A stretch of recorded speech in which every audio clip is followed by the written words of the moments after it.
Today we're diving into finishers that don't finish anyone anymore. The moves that were once so devastating crowds gasped, and now they're used like punctuation marks. A wrestler hits a DDT today, and commentary reacts like someone dropped a pen. Superkicks? Those are basically handshakes in the Usos family. You, buddy, what's your name? Stan. So buckle up. Some of these were legendary, some were terrifying, and now they hit harder emotionally than physically. Let's get dark, stupid, factual, and absolutely disrespectful. Welcome to Main Event Mythos, the channel where wrestling history meets utter nonsense. Don't forget to subscribe and ring that bell. You won't want to miss the chaos we have coming. There was once a time when the DDT was the nuclear bomb of wrestling. If Jake Roberts hit you with it, you stayed down like you were reconsidering every life choice that brought you to that moment. It was simple, elegant, deadly, like the wrestling version of a well-executed breakup text. Fast forward to today. A DDT is what wrestlers use when they can't think of what spot comes next. It's filler. It's breadsticks at Olive Garden. It's everywhere. It's free, and no one respects it. Jake's version looked like it erased your brain. Modern DDTs look like the victim is practicing breakdancing and forgot the music. The move went from career killer to coffee break. Yes, the Superkick. Shawn Michaels' masterpiece. The move that once ended title matches, careers, friendships, and probably marriages. Now, a Superkick is a friendly reminder that there are 20 minutes left in the match. If the Usos are wrestling, you will see more Superkicks than a Taekwondo class on Fast Forward. They'll hit one every time the crowd noise drops below 30%. Shawn used to tune up the band.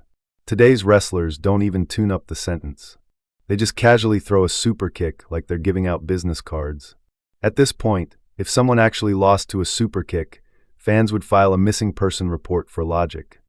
There was a time when twisting a person's neck violently to the mat was a believable ending. Mr. Perfect used it. Rick Rude used it. It was treated like a move you'd apologize to your opponent for using. Now the neckbreaker is something mid-card wrestlers throw in between a headlock and a chin slap. Half the time, the move doesn't even get a reaction. Someone could hit a picture-perfect swinging neckbreaker today, and the crowd looks at their phone like it was a commercial break.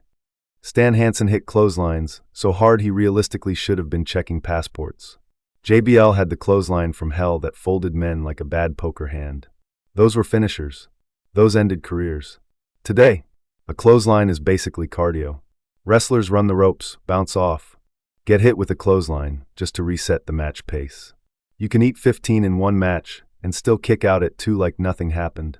Stan Hansen's clothesline took years off people's lives. Modern clotheslines barely take seconds off the clock. This was once the nuclear option. Promoters banned it. Announcers spoke about it with caution.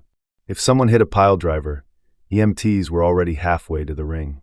Now, Canadian destroyers are being thrown around like party tricks. People hit flip-assisted piledrivers off the apron through 6 tables, and somehow it's a near fall. Jerry Lawler used the piledriver to end world title matches. Today's wrestlers use it mid-match like a reminder that they stretched this morning. The big boot used to be terrifying. If a giant man kicked you in the face, you stayed down out of pure respect for physics. Now we have wrestlers no-selling boots like their faces are sponsored by Kevlar.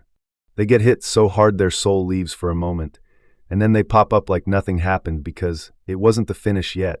If Hogan tried using the big boot today, the opponent would probably kick him right back and start the match over like a fighting game reset.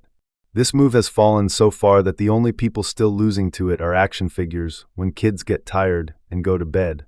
So who hit the first true finisher in wrestling history? That honor goes to Frank Gotch in the early 1900s with the Gotch toe hold.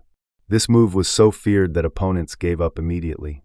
It was the first widely recognized finishing move, long before pyro, ring entrances, and 5-minute kick-out sequences. This man ended matches by grabbing your foot and folding you like cheap lawn furniture. And back then, that was serious business. People tapped out instantly because there was real fear he might rearrange their skeleton like a jigsaw puzzle. Those were the days when finishers actually finished things. No kickouts, no fighting spirit. You got caught, you went home, you iced your shame. And that wraps up episode 7 of Main Event Mythos. Finishers that don't finish anyone anymore. If you enjoyed this episode, hit like, drop a comment, and tell us which finisher you think got disrespected the most. Or which one deserves the next roast. Because as long as wrestling keeps turning once lethal finishers into transitional warm-ups, we'll be here pointing out the madness. See you in episode 8, where the finish will actually be, a finish.